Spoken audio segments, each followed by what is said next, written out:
طيب. بسم الله الرحمن الرحيم. السلام عليكم ورحمة الله وبركاته. الحمد لله رب العالمين والعاقبة للمتقين ولا عدوان إلا على الظالمين. أشهد أن لا إله إلا الله وحده لا شريك له الملك الحق المبين، وأشهد أن محمدا عبده ورسوله المبعوث رحمة للعالمين، صلى الله عليه وعلى آله وصحبه ومن تبعهم بإحسان إلى يوم الدين. أما بعد. Alhamdulillah, kembali kita bisa berkumpul di majelis online kita dengan segala rahmat dan inayah dari Allah Subhanahu wa taala. Maka kita meminta kepada Allah Subhanahu wa taala agar menjadikan majelis kita ini majelis yang penuh dengan berkah dan darinya kita bisa ambil ilmu yang bermanfaat. Dan insya Allah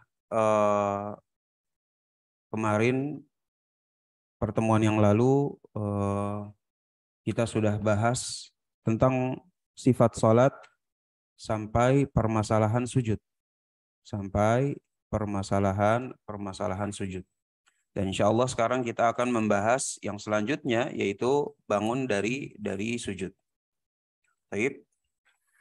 Berkata penulis rahimahullah ta'ala, "Tsumma yarfa'u mukabbiran wa yajlisu muftarishan yusrahu." Kemudian dia bangun dari sujud mukabbiran sambil bertakbir. Dan kita udah pernah bahas ya. Kita sudah pernah bahas bahwa takbir al-intiqal atau takbir perpindahan. Takbir perpindahan itu diucapkan ketika berpindah. Jadi dia sujud, subhana rabbiyal a'la. Kemudian ketika bangun, Allahu akbar. Ya, jadi Allahu akbarnya itu dibaca ketika berpindah. Jadi berpindah, dia baca mukabbiron, bertakbir, dan dia duduk di antara dua sujud dengan duduk iftirash. Duduk iftirash nasiban yumnahu, dengan menegakkan kaki kanannya, wa yaqulu rabbighfirli wa yasjudu tsaniyata kal ula. Maka dia duduk iftirash, menegakkan kaki kanannya, yang dia baca itu adalah rabbighfirli. Kemudian setelah dia baca rabbighfirli, maka dia kembali duduk lagi, kembali sujud lagi seperti sujud yang semula, yaitu yang harus 7 anggota sujud, tangannya disunahkan selebar bahu, bacanya subhana rabbiyal a'la ataupun yang lain mungkin. Nah, ini tentang permasalahan duduk di antara dua sujud serta sujudnya. Nah, di sini ya nggak apa-apa. Sebenarnya teman-teman ya tentunya pasti telah mengetahui ya, familiar tentang apa itu duduk iftirash. Duduk iftirash, tapi nggak apa-apa kita contohkan saja. Bentar. Ini kebetulan ya, nah, jadi duduk iftirash, ini kalau misalnya Anda mau iniin, dia bilang kan duduk iftirash itu yang kayak begini. Yang kayak begini, bukan yang miring ya. Kalau miring ini tawarruk. Jadi duduk iftirash seperti ini.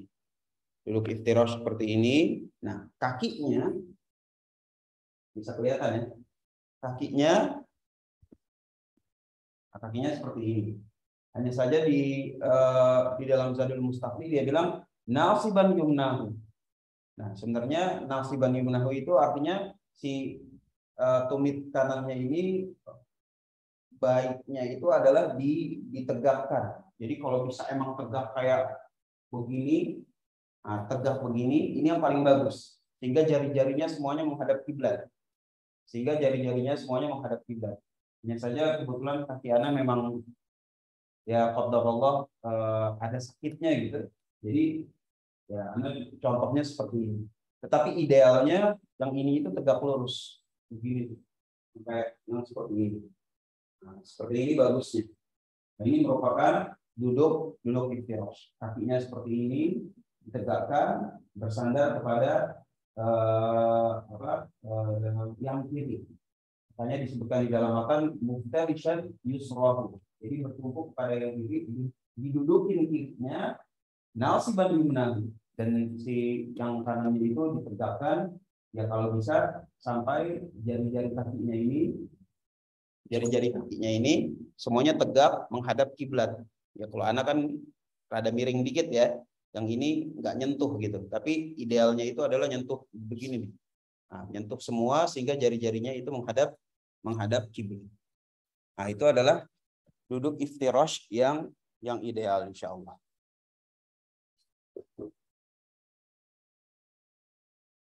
Baik.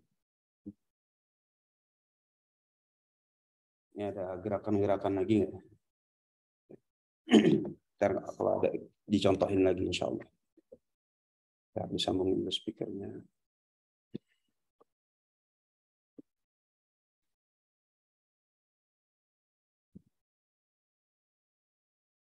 La ilaha illallah. Baik. Maka setelah duduk iftirash, kemudian lanjut lagi dengan sujud yang karena kan sujudnya 2 kali gitu ya. Makanya di sini kata penulis rahimahullah taala wa yasjudu tsaniyata kal ula. Maka dia kemudian sujud lagi sebagaimana sujud sebelumnya. Tsumma yarfa'u mukabbiran nahidan ala suduri qadamaihi mu'tamidan ala rukbataihi in sahula. Nah, kemudian ini bangun kepada rokaat berikutnya. Bangun kepada rokaat berikutnya. Ya, jadi bangunnya kepada rokaat berikutnya di sini kata penulis bangunnya tentunya pakai ada tsumma mukabbiron ya kan, yarfa'u mukabbiron dalam artian ini takbirul intiqal, takbir perpindahan. Jadi ketika habis dari sujud mau bangun ke rokaat berikutnya, jangan lupa takbirnya itu adalah ketika perpindahan. Allahu akbar. Nah, ini yang sering itu kadang imam tuh bangun dulu. Allahu akbar, udah berdiri baru dia sebut Allah akbar. Nah, maka ini sebenarnya kurang tepat. Yang lebih tepat itu adalah karena ini adalah takbirul intiqal, maka disebutkan atau takbirnya itu diucapkan ketika berpindah. Allah akbar. Seperti itu. Nah, tata caranya atau sifatnya, gambarannya seperti apa? Nahidhan ala suduri qadamaihi mu'tamidan ala rukbataihi in sahula. Jadi nanti pas bangunnya itu nggak apa-apa ya, bolak-balik. Nah, ini insya Allah kan kelihatan. Nah, ini kan dia sujud nih. Habis sujud, pas bangun itu dia begini bangunnya. Gitu ya. Jadi memang di dalam madhab Hanabilah, madhab Imam Ahmad tidak disunnahkan untuk duduk istirahat. Di mana ya kebanyakan mungkin teman-teman kita gitu ketika bangun dari mau rokat berikutnya kan dari sujud nih ya kan, mau bangun ke rokat berikutnya duduk dulu istirahat, kemudian bangunnya itu tangannya menumpu bumi gitu kan, menumpu bumi baru bangun kan, sedangkan kalau di madhab Imam Ahmad dia langsung bangun insahula. Jadi lebih dikedepankan untuk langsung bangun kalau memang memungkinkan. Jadi kalau memang masih muda, sehat, engkel-engkelnya juga nggak ada masalah, maka yang lebih dikedepankan itu adalah langsung bangun. Jadi dari misalnya sujud, ya kan, Allah akbar. Nah gitu. Ya sekali lagi, Allah akbar. Dia langsung bangun dengan bertumpu kepada yang seperti ini. Nah, seperti itu. Ustaz, kenapa sih kok nggak pakai duduk istirahat? Nah, ini sebenarnya udah pernah disinggung gitu ya pada pertemuan mungkin pertemuan awal sifat sholat Nabi gitu. Saat duduk istirahat itu kan hadisnya jelas, hadisnya ada di Bukhari. Lalu kenapa nggak kenapa tidak dipraktekkan gitu? Maka ya jawabannya para ulama yang bermadzhab dengan madzhab Imam Ahmad, mereka berpendapat bahwa walaupun hadisnya ada di Bukhari, hanya saja jika kita teliti, kebanyakan hadis Nabi Shallallahu Alaihi Wasallam yang bangun dari sujud menuju rakaat berikutnya itu tidak disebutkan duduk istirahat, tidak disebutkan duduk istirahat, kecuali ada yang duduk istirahat disebutkan dalam Sahih Bukhari. Dan ketika riwayat ini ditelisik lebih dalam, maka riwayatnya ini adalah datang ketika Nabi Shallallahu Alaihi Wasallam itu sudah berumur, sudah berumur. Maka dari situ para ulama bilang, ya kalau riwayat-riwayat yang sebelumnya nggak pernah ada dan baru ada ketika Nabi Shallallahu Alaihi Wasallam ketika sudah berumur, maka artinya di sini Nabi Shallallahu Alaihi Wasallam itu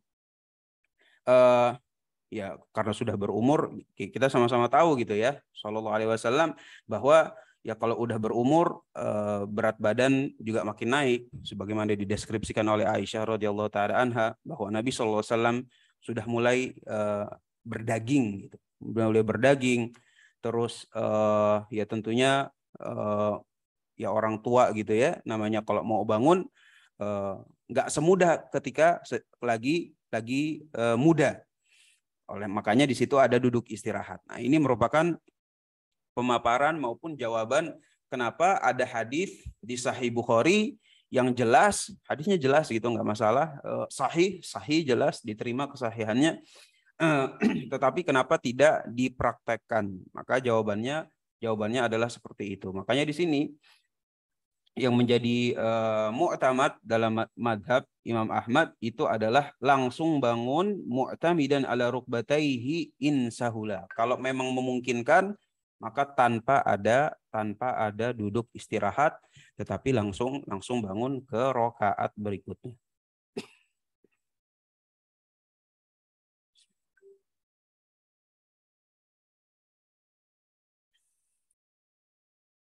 Taib.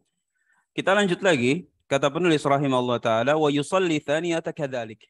Nah, rakaat berikutnya, yaitu rakaat kedua. Tadi kan rakaat pertama ya. Rakaat pertama, bangun Allahu Akbar, langsung tanpa duduk istirahat. Dan ini rakaat kedua, kayak gimana gerakannya? Gerakannya sama seperti yang rakaat pertama. Ma ada tahrimah wal istiftah wa ta'awudha wa tajdidan niyah. Nah, ketika di rakaat kedua nggak perlu lagi takbiratul ihram, ya jelas tentunya. Jadi nggak perlu Allahu Akbar, kemudian di sini dia takbir lagi Allahu Akbar, enggak. Gitu. Nggak perlu takbiratul ihram lagi ketika berdiri, nggak perlu baca istiftah lagi, nggak perlu baca ta'awud lagi, dan nggak perlu memperbarui niat tentang dia sedang sholat apa. Alhamdulillah. Jadi gampang permasalahan niat. Jadi rakaat berikutnya sama dengan rakaat yang pertama. Jadi rakaat kedua sama dengan rakaat yang pertama tanpa adanya takbiratul ihram, tanpa adanya istiftah, tanpa adanya ta'awud, dan tidak perlu memperbarui niat. Tsumma yajlisu muftarishan wa yadahu ala fakhidaihi wa yaqbidu khinsira al-yumna wa binsiraha wa yuhalliqu ibhamaha ma'al wusta wa yushiru bisabbah hatiha. Jadi sekarang kita berbicara tentang gambaran duduk tahiyat. Ya kan? Gambaran duduk tahiyat, wa yushiru bisabbahatiha fi tashahhudihi wa yabsutu al-yusra wa yaqulu at-tahiyatu lillahi was-salawatu wat-tayyibatu assalamu alayka ayyuhan nabiy wa rahmatullahi wa barakatuh. Assalamu alayna wa ala ibadillahi as-salihin. Asyhadu an la ilaha illallah wa asyhadu anna Muhammadan abduhu wa rasuluh. Hada at-tashahhud. La ilaha illallah.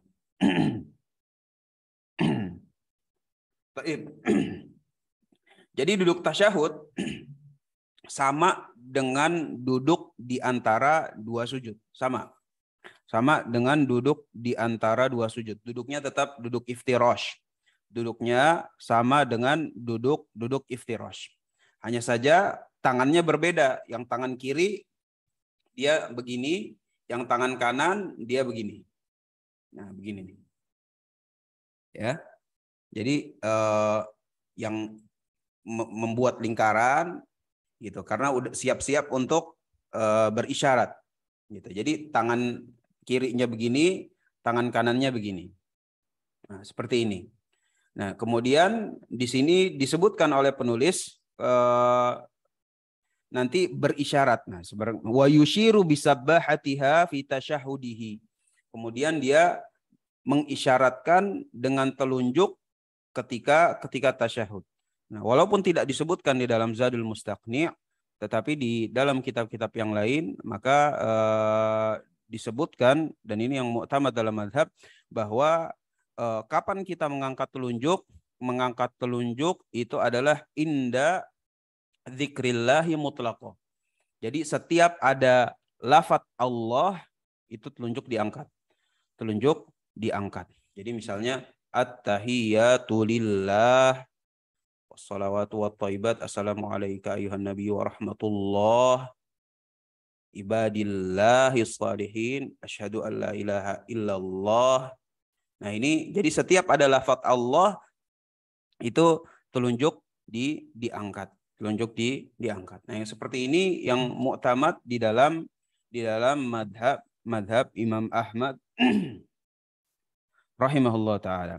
Nah, adapun lafadznya, Ustaz, kalau tahiyat awal lafadznya seperti apa, dan ini merupakan lafadz pilihan gitu ya, yang dipilih oleh Imam Ahmad dan juga para ulama dalam madhab Hanabilah, itu adalah tasyahud dengan riwayatnya Ibnu Mas'ud gitu. Tasyahud dengan riwayat Ibnu Mas'ud. Kenapa? Karena di dalam riwayat Ibnu Mas'ud bilang Rasulullah Shallallahu Alaihi Wasallam mengajarkan kepadaku.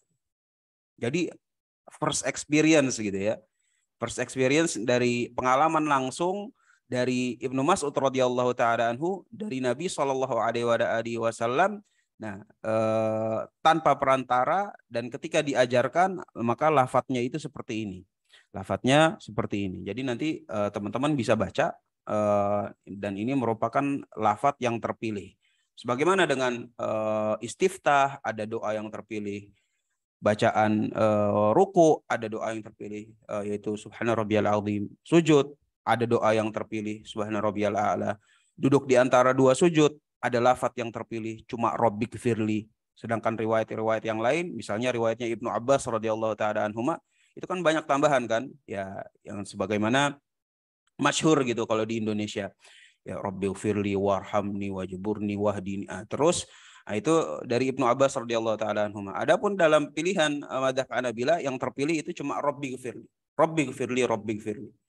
Nah, adapun dalam tasyahud maka yang terpilih itu adalah lafaz ini. Dan ketika dibilang terpilih bukan berarti riwayat-riwayat yang lain yang dibaca oleh mungkin sebagian teman-teman kita itu salah. Enggak salah. Atau enggak boleh dibaca. Boleh dibaca. Gitu. Bahkan bagusnya bagi kita, walaupun ini yang terpilih, sekali-sekali baca riwayat yang lain dalam rangka mengamalkan sunnah secara syamil kamil, secara menyeluruh gitu ya, secara menyeluruh. Akan tetapi lafadz yang terpilih adalah yang seperti ini, dan dalam tahiyat awal, dalam tahiyat awal, maka lafadznya itu sampai asyhadu alla ilaha illallah wa asyhadu anna muhammadan abduhu wa rasuluh. Selesai bangun. Jadi enggak dilanjutin sampai Allahumma sholli ala Muhammad dan seterusnya. Enggak. Tetapi tasyahud awal itu cuma sampai asyhadu alla ilaha illallah asyhadu anna muhammadan abduhu wa rasuluh. Selesai, kemudian naik ke rakaat berikutnya. Jika di dalam sholat yang lebih dari 2 rakaat. Nah, ini merupakan pendapat dari madzhab Imam Ahmad bahwa memang tasyahud awal itu dibacanya sampai segitu. Berdasarkan ya. Sebenarnya anak kurang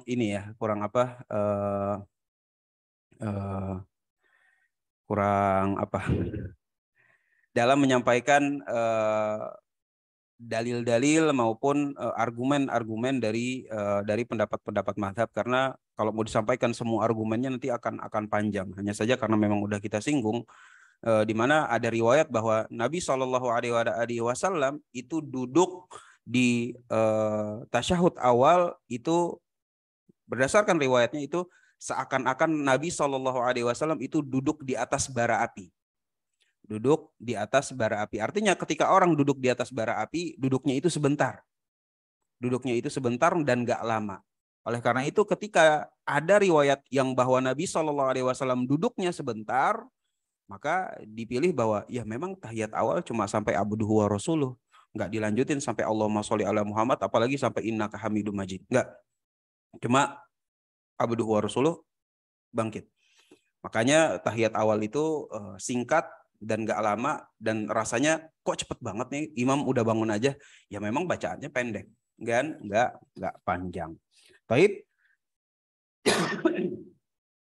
Adapun tasyahud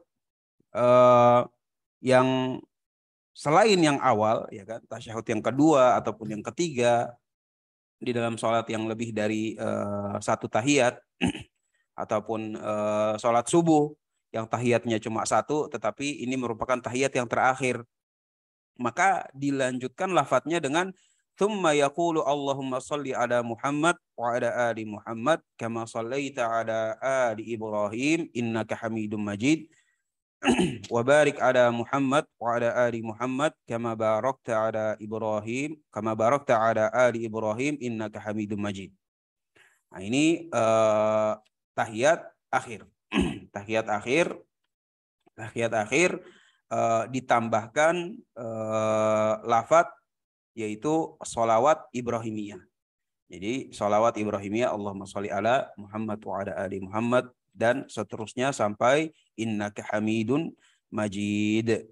Kemudian setelah ditambah lafadz itu, maka di dalam tahiyat akhir wa yasta'idu min adzabi jahannam wa adzabil qabr wa fitnatil mahya wal mamat wa fitnatil masihid dajjal wa yad'u bima warad. Jadi setelah selesai tasyahud innaka Hamidum Majid, jangan lupa setelah itu ada tambahan, ya, yaitu disunahkan gitu ya. Disunahkan meminta perlindungan dari 4 hal. Dan masyhur, ya kan, yasta'idu min adzab Allahumma inni a'udzubika min adzabi jahannam wa min adzabil qabr wa fitnatil mahya wal mamat wa min fitnatil masihi ad-dajjal. Ini 4 hal yang kita meminta perlindungan setelah membaca tasyahud al-akhir. Kemudian setelah itu di sini ada juga tambahan sebagaimana masyhur juga riwayatnya wa yad'u bima warad. Kemudian setelah kita meminta perlindungan dari 4 hal, maka ada doa-doa yang lain. Allahumma a'inni ala dzikrika wa syukrika wa husni ibadatik. Mau ditambah boleh. Allahumma inni zalamtu nafsi dzulman katsira wa la yaghfiru dzunuba illa anta. Boleh. Atau misalnya Allahumma inni as'alukal jannah wa ma qarraba ilaiha min qaulin wa amal. Boleh. Nah, ini doa-doa yang memang datang riwayatnya dari Nabi Shallallahu Alaihi Wasallam untuk dibaca di akhir sholat, dan sebagian ulama bilang bahwa itu dibacanya ketika selesai tasyahud al-akhir. Nah di sini ada pertanyaan, Ustaz, kalau misalnya bangkit dari rokaat dari tasyahud awal, kemudian bangkit ke rokaat berikutnya. Nah, di sini nggak disebutkan kan, nggak disebutkan. Sedangkan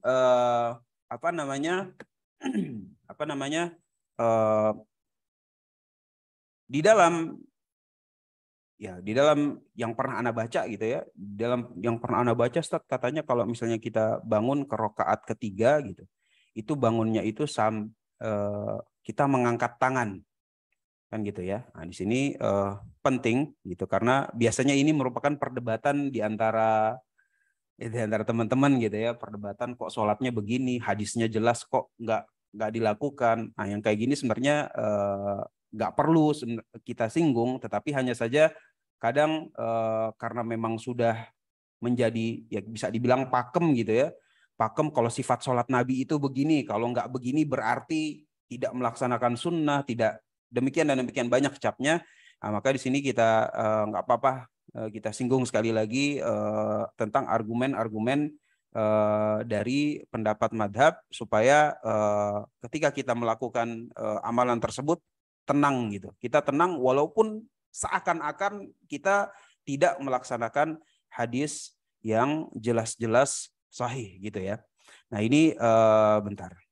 Ana coba share screen-nya. Nah di sini tentang permasalahan mengangkat tangan di dalam di dalam bangun ke rakaat berikutnya. Jadi di sini jelas gitu ya bahwa permasalahannya kita tulis dulu. Permasalahan apakah mengangkat tangan ketika bangun dari tasyahud awal gitu. Maksudnya mengangkat tangan dari tasyahud awal itu adalah ketika kita bangun ke rakaat berikutnya, Allahu Akbar, kita angkat tangannya. Kita angkat tangannya seperti itu ya. Ini permasalahannya, apakah diangkat atau enggak? Maka kalau misalnya kita melihat riwayatnya, ya kan, riwayat yang masyhur itu adalah datang riwayat Ibnu Umar gitu. Riwayat Ibnu Umar ini Bukhari ada, Muslim juga ada, seingat ana ya, Allah alam, semoga nggak salah. Gitu. Riwayat Ibnu Umar bahwa Nabi Shallallahu Alaihi Wasallam itu mengangkat tangan pada 4 tempat. Jadi Nabi Shallallahu Alaihi Wasallam itu mengangkat tangan pada 4 tempat. Ini yang masyhur. Ini yang masyhur, yaitu yang pertama takbiratul ihram. Mengangkat tangannya jelas ya. Angkat tangannya jelas, bukan lebar begini, bukan dirapetin rapat banget begini, tapi memang dia rapat tetapi dalam keadaan yang natural. Takbiratul ihram, ya diangkatnya juga selevel, bisa selevel bahu, bisa selevel daun telinga gitu. Adapun yang terpilih dalam madhab Imam Ahmad adalah selevel bahu. Takbiratul ihram ini pertama. Yang kedua itu adalah ketika menuju ruku, angkat tangan. Allah Akbar, angkat tangan ya. Jadi ketika menuju ruku, angkat tangan. Allah Akbar. Menuju ruku, yang angkat tangan jelas. Yang ketiga, ketika i'tidal atau bangun dari ruku. Bangun dari ruku. Bangun dari ruku, sami Allahu liman hamidah, sami Allahu liman hamidah. Jadi dibaca ya, diangkat tangannya, ya kan? Atau misalnya makmum, Rabbana walakal hamd, diangkat tangannya. Bangun dari ruku. Nah, yang keempat, kata Ibnu Umar radhiyallahu taala anhuma, ini adalah ketika bangun dari tasyahud awal, bangun dari tasyahud awal. Nah ini jelas gitu. Riwayatnya dari Ibnu Umar, riwayatnya itu Bukhari Muslim, bahwa Ibnu Umar bilang Nabi itu mengangkat tangan pada 4 tempat. Nah, sehingga di sini menjadi sebuah polemik. Kenapa Imam Ahmad itu cuma mengangkat tangan pada 3 tempat ini? Gitu. Yang ini enggak. Yang ini enggak gitu. Sedangkan hadisnya, waduh hadisnya Bukhari Muslim nih Ustaz. Kenapa Imam Ahmad enggak malah justru berbeda dan tidak mau mengamalkan yang nomor 4? Nah ini kan jadi pertanyaan dong. Dan apabila kita memang mau mengikuti kitab, mengikuti matan, itu pun kita juga langsung, kok hadis sahih kenapa enggak diamalkan gitu kan? Yang seperti itu. Maka jawabannya yang pertama, kita harus tahu bahwa Imam Ahmad itu levelnya itu ya bisa dibilang level paling tinggi dalam hadis. Level paling tinggi dalam hadis. Artinya kalau Imam Bukhari bilang sebuah hadis ini sahih, maka Imam Ahmad pun punya kredibilitas yang sama bahwa untuk menilai hadis, ini hadis nggak sahih. Nah, kita harus tahu gitu. Nah, menurut penilaian Imam Ahmad, gitu. Jadi kita harus tahu bahwa kenapa yang 4 ini enggak diamalkan oleh Imam Ahmad, maka menurut penilaian beliau rahimahullah taala bahwa tambahan yang keempat ini merupakan tambahan yang enggak sahih. Tambahan yang enggak sahih. Yang sahih ini cuma nomor 1, 2, 3. Nah, itu sahih.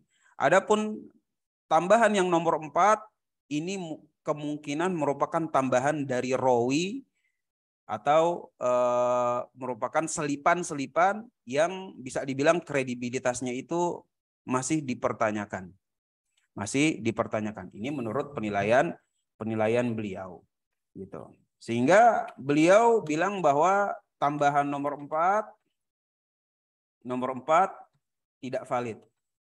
Tambahan nomor 4 tidak valid. Makanya ketika Imam Ahmad itu ditanya, ya Imam, antum kalau bangun dari tasyahud awal angkat tangan apa enggak?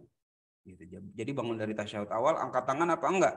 Maka kata Imam Ahmad, kalau kamu mau melakukan hal tersebut, ya kan? Kalau kamu mau mengangkat tangan, maka ini bagus. Kalau kamu mau mengangkat tangan, maka ini bagus. Fa amma ana fala arfa. Adapun saya sendiri, saya tidak mengangkatnya. Adapun saya sendiri, saya tidak mengangkatnya. Nah, ini jawaban langsung dari Imam Ahmad tentang hadis-hadis tersebut.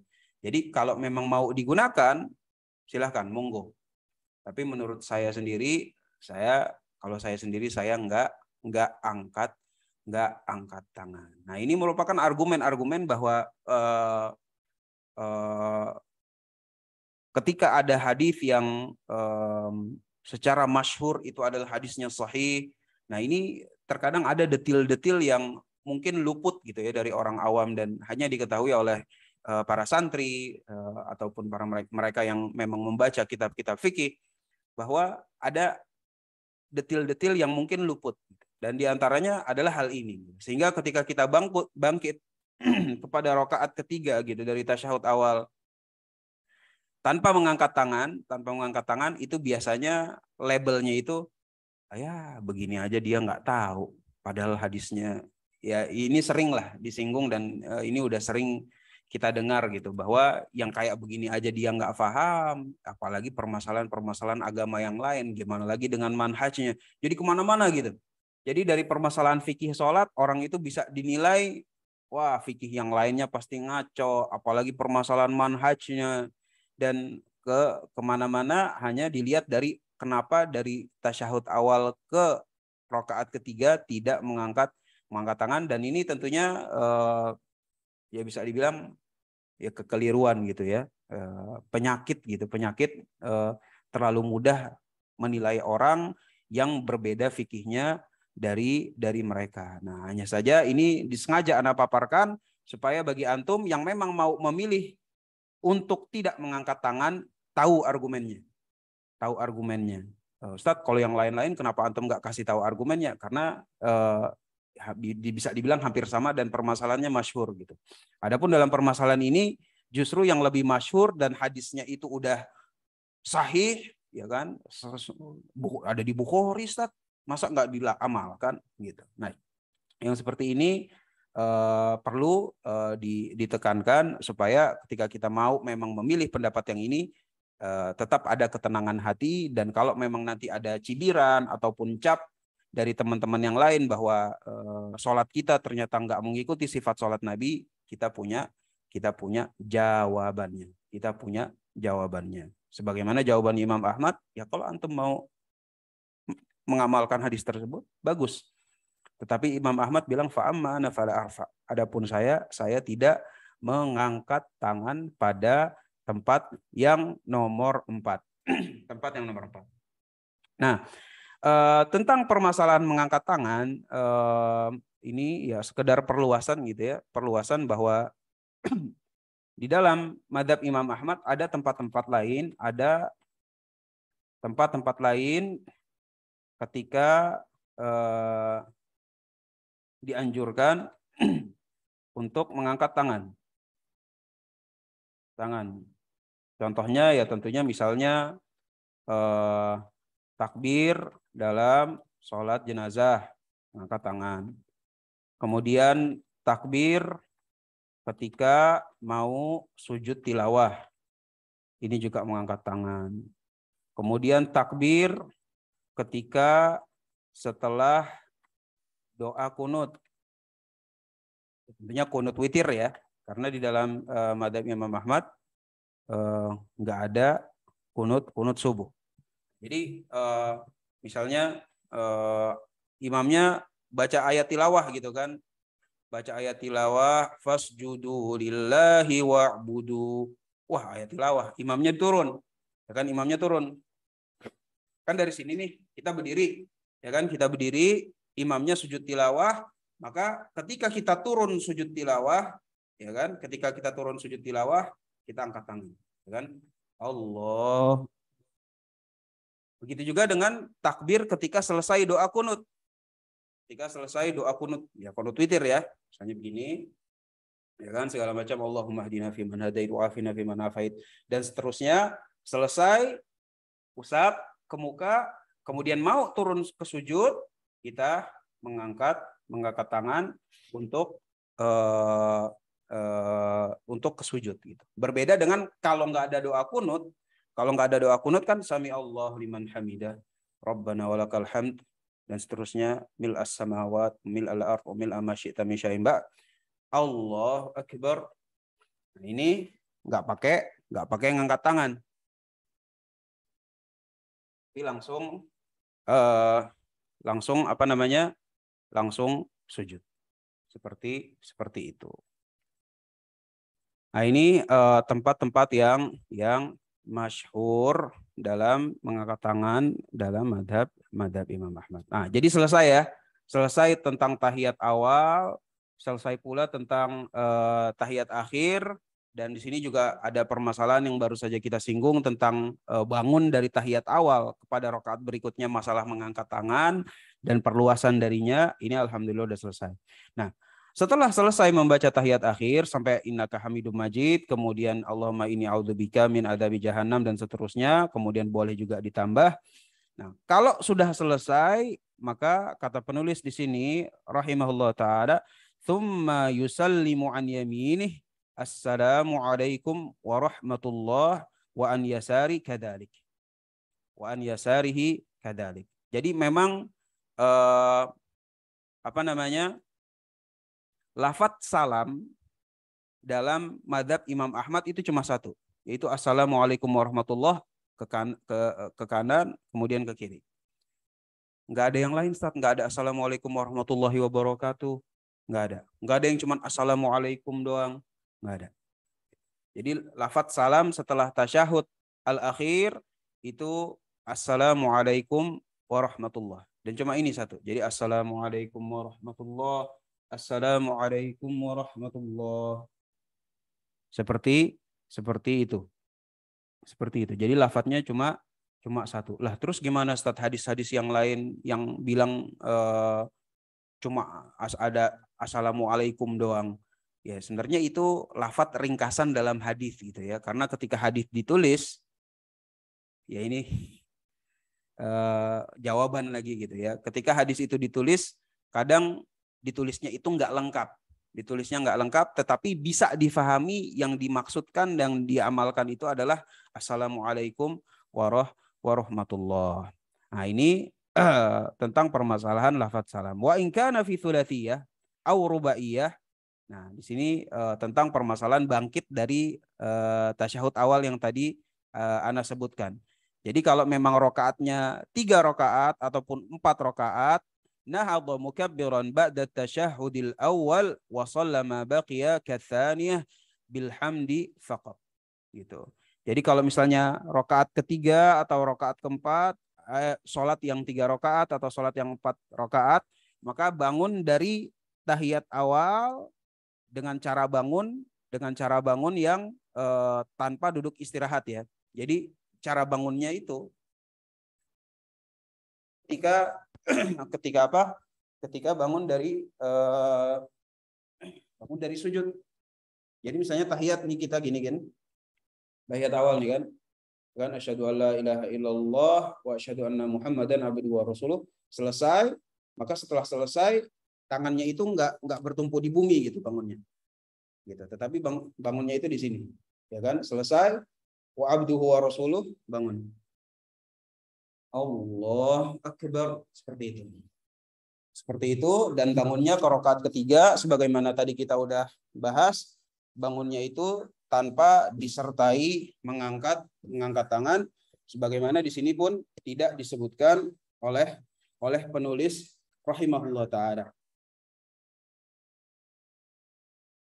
Baik.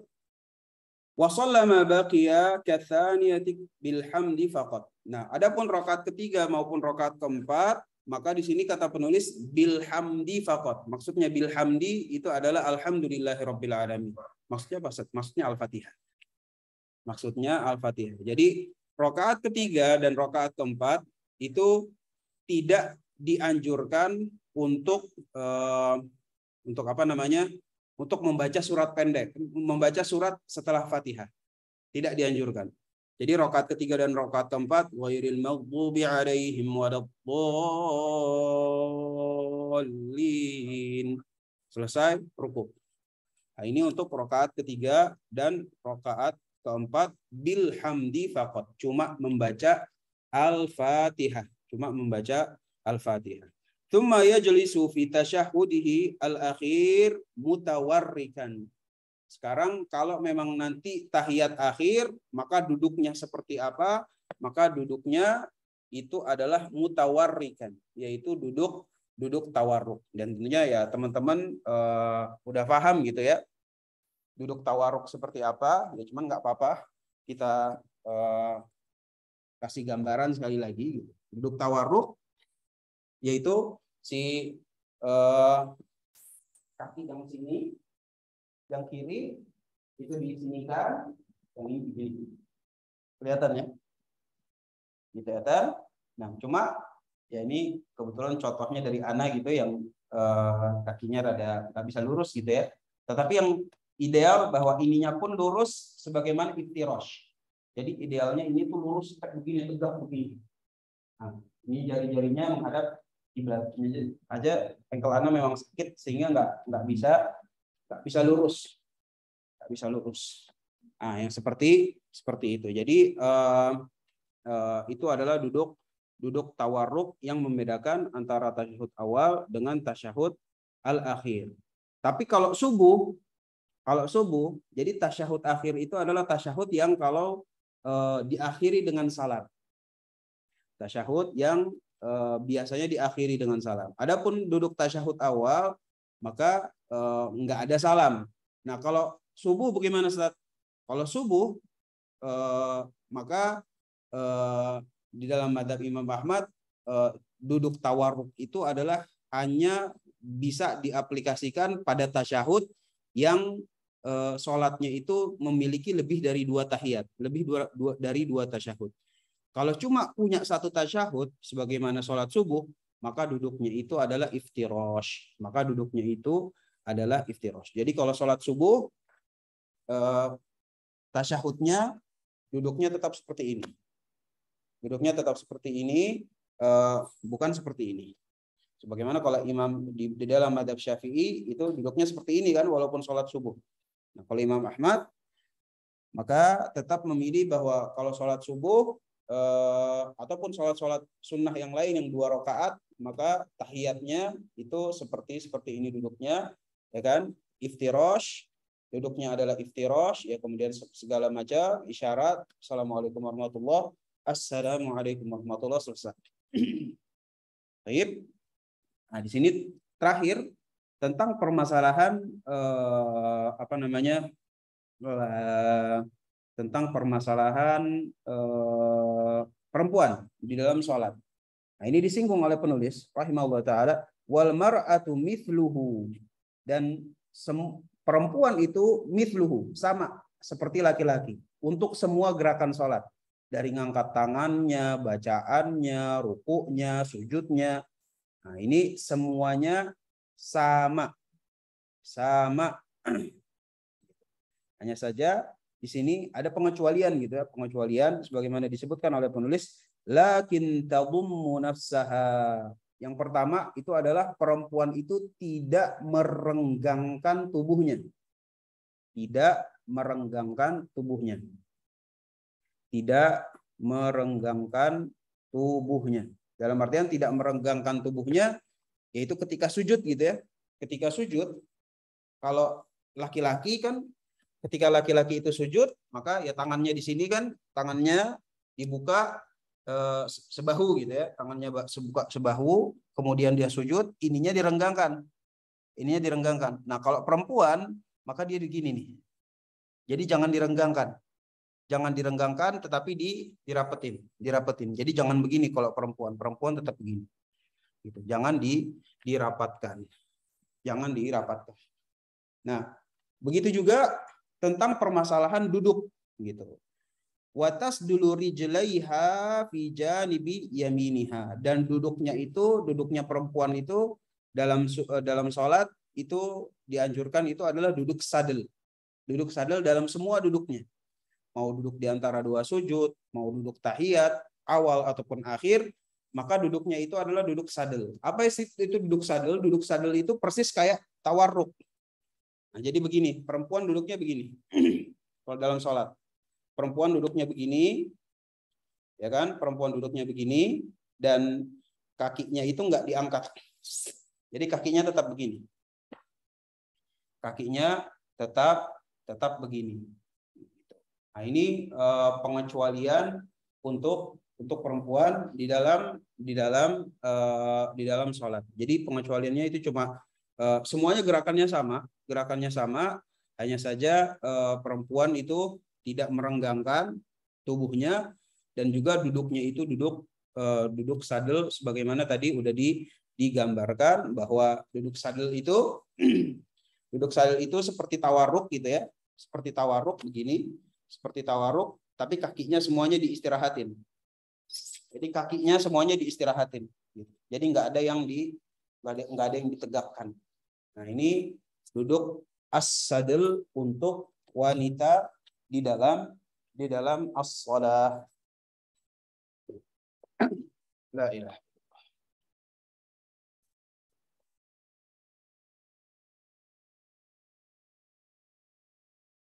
Baik, bentar.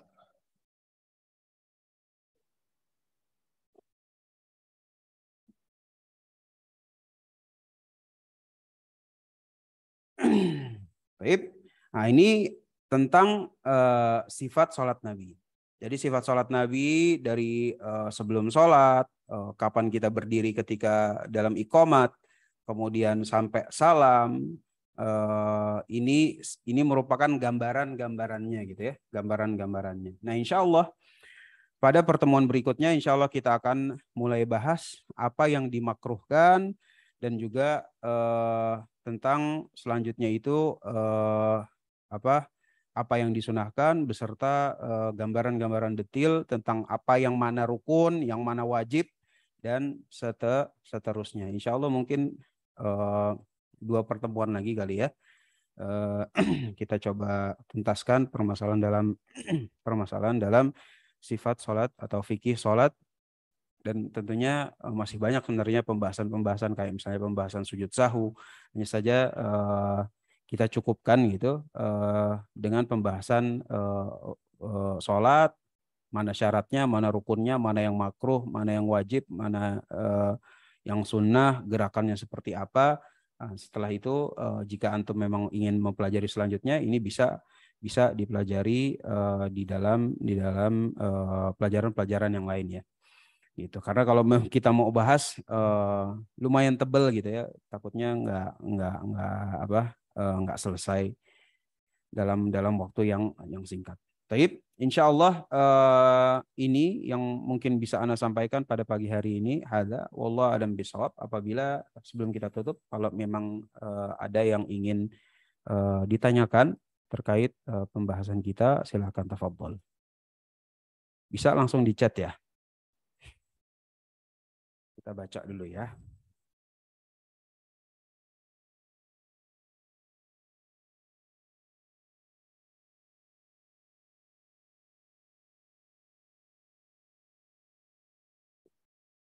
Ketika menjadi makmum, kapan makmum mulai menoleh ketika salam? Apakah setelah imam salam pertama atau kedua? Taib. Maka makmum memulai salam ketika imam sudah selesai salam yang kedua. Setelah selesai salam yang kedua. Karena dalam adab Imam Ahmad, sebagaimana nanti kita akan singgung, dua-duanya itu sama gitu. Jadi beda sama permasalahan dalam madhab Syafi'i gitu, di mana yang rukun itu cuma salam yang pertama gitu ya, Assalamualaikum warahmatullahi, selesai gitu. Nah, tapi dalam Imam Ahmad itu dua-duanya, sehingga dari sini kata para ulama, ya kalau makmum itu ikut imam setelah imam itu selesai melaksanakan rukunnya. Nah, ini yang paling afdol. Ini yang paling afdol. Walaupun ya kalau misalnya imam baru salam ke kanan, kita mau langsung ikut pun nggak masalah, nggak batal insya Allah.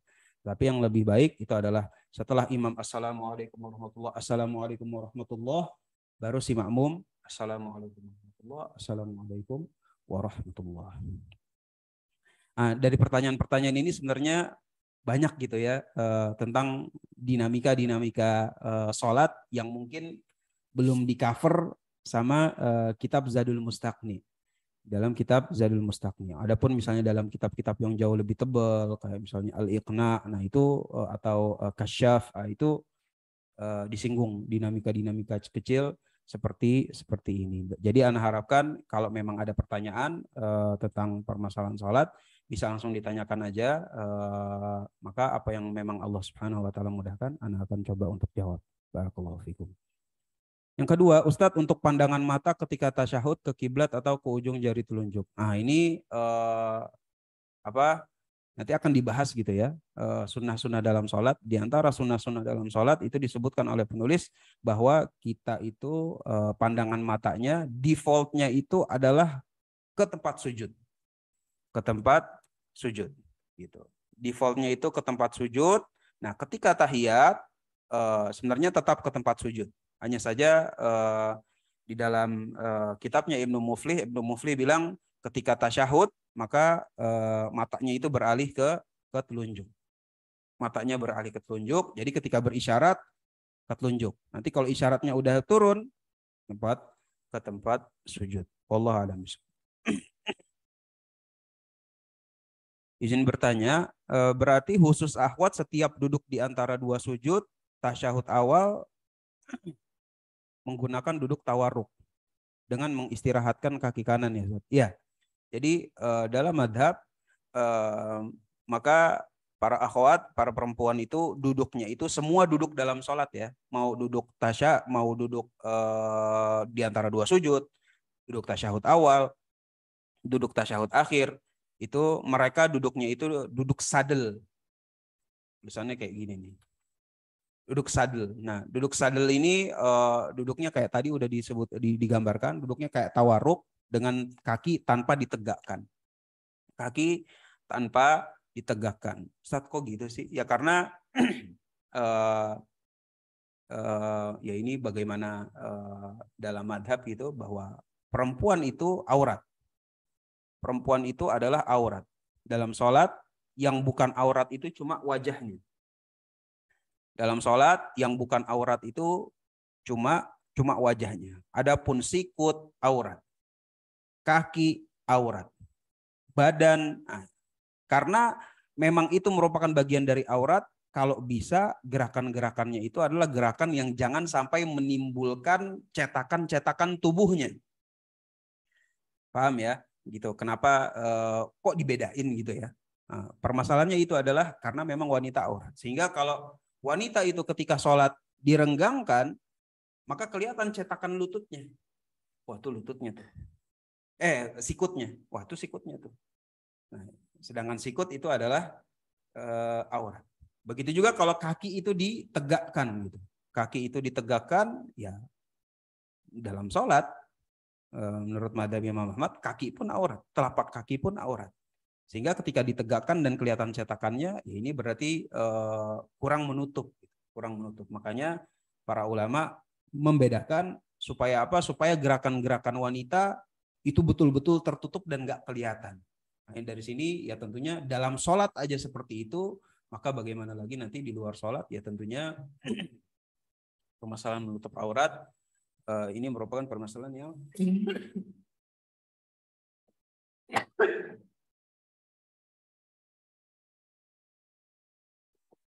yang penting sampai-sampai di dalam sholat gerakannya itu dibedakan antara laki-laki dan perempuan. Allah dan besok. Ustadz ketika memulai sholat jamaah itu dari tengah atau dari kanan. Maka ini nanti akan disinggung gitu ya. Hanya saja kayaknya nggak akan kita bahas tentang bab sholat jamaah. Maka yang paling bagus adalah yang di tengah. Jadi gini, gambarannya gini. Bentar. Biar ada gambaran. Nah ini Anda coba hapus ya. Jadi soft dalam madhab Imam Ahmad. Bentar. Mana sih? Jadi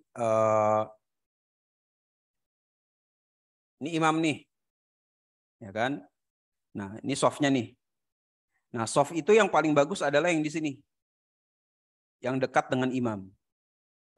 Yang dekat dengan imam ini yang paling bagus.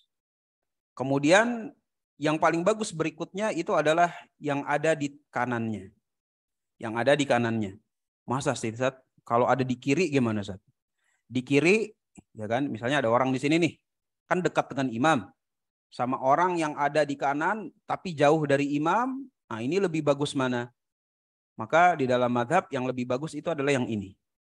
Yang lebih bagus adalah yang ini. Sehingga di dalam madhab Imam Ahmad, ketika kita mau membangun soft itu dari tengah ke kanan. Dari tengah ke kanan.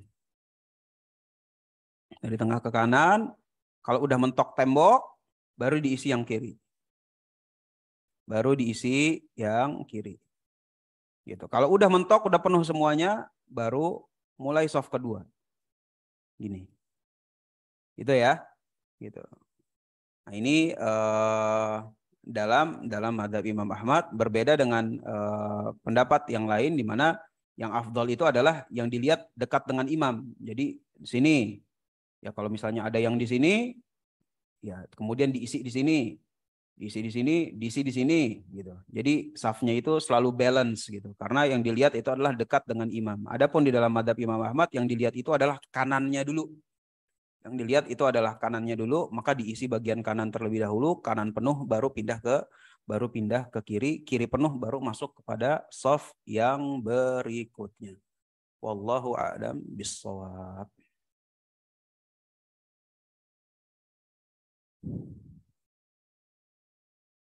Kalau anak kecil yang sholatnya masih nengok kemana-mana di tengah saf jamaah, apakah memutus jamaah? Tidak memutus jamaah.